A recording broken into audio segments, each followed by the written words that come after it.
اعوذ باللہ من الشیطان الرجیم بسم اللہ الرحمن الرحیم۔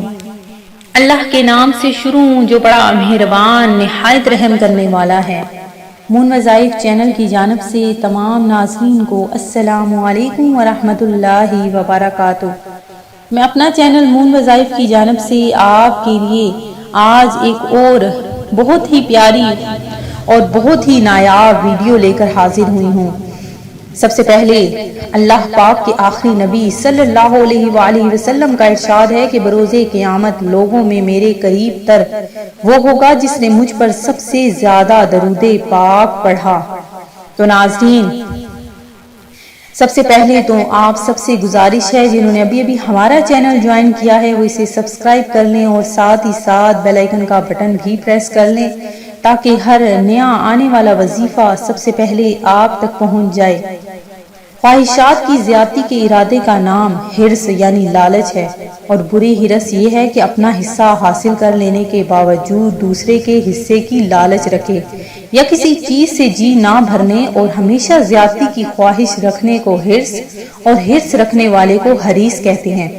نبی پاک صلی اللہ علیہ وآلہ وسلم نے ارشاد فرمایا کہ بدتر ہے وہ بندہ جس کا رہنما حرص ہو، بدتر ہے وہ بندہ جس کو خواہشات راہ حق سے بھٹکا دیں، بدتر ہے وہ بندہ جس کا شوق اور رغبت اس کو ذلیل و خوار کر دے۔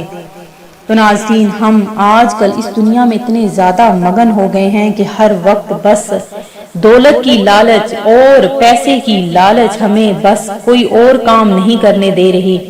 تو آپ سب سے گزارش ہے کہ سب سے پہلے تو اپنے ذہن کو وسیع کریں، دوسروں پر خرچ کرنا سیکھیں اور ضرورت مندوں کی ضرورت کو بھی پورا کرنا سیکھیں۔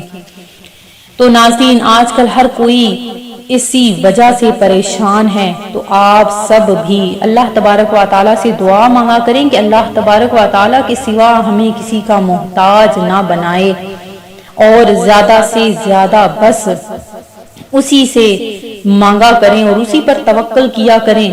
آج کا جو ہمارا وظیفہ ہے وہ اسی طرح ہی ہے کہ قدرت کا اگر آپ معجزہ دیکھنا چاہتے ہیں کہ اللہ تبارک و تعالیٰ صرف آپ کو اپنا محتاج بنائے، کوئی بھی شخص نہیں چاہتا کہ وہ کسی دوسرے کے سامنے ہاتھ پھیلائے، تو بس آپ نے یہ چھوٹا سا ایک وظیفہ کر لینا ہے انشاءاللہ عز و جل۔ جب آپ یہ وظیفہ کر لیں گے تو ایک ہی تسبیح ہے اس کی آپ نے پڑھ لینی ہے، انشاءاللہ عز و جل آپ کے گھر میں رزق ہی رزق نازل ہونا شروع ہو جائے گا۔ سب سے پہلے تو اللہ تبارک و تعالیٰ کا ذکر اپنے گھروں میں کیا کریں، زیادہ سے زیادہ صدقہ و خیرات کیا کریں۔ اگر آپ کے پاس اللہ تبارک و تعالیٰ نے آپ کو دولت دے رکھی ہے تو اس دولت میں سے کچھ حصہ ضرورت مندوں میں ضرور تقسیم کیا کریں، اپنے رشتہ دار جو آپ کے آس پاس پڑوس میں ہیں ان کو بھی تقسیم کیا کریں، انشاءاللہ عز و جل ان کے ہی طفیل اللہ تبارک و تعالیٰ آپ کو ضرور عطا فرمائے گا۔ تو ناظرین، آپ نے کیا کرنا ہے کہ ایک تسبیح آپ نے پڑھنی ہے، ان اللہ علی کل شیء قدیر، ان اللہ علی کل شیء قدیر۔ اس کی آپ نے ایک تسبیح لے لینی ہے جو 100 دانوں پر مشتمل ہوگی۔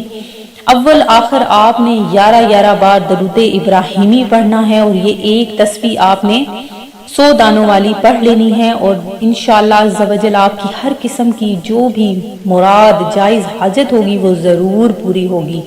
میں امید کرتی ہوں کہ ہمارا یہ آج کا وظیفہ آپ کو ضرور پسند آیا ہوگا۔ اسی طرح سے مزید وظائف حاصل کرنے کے لیے ہمارا چینل مون وظائف کو دیکھتے رہیے۔ اپنا خیال رکھیے گا، دعاؤں میں یاد رکھیے گا۔ اللہ حافظ۔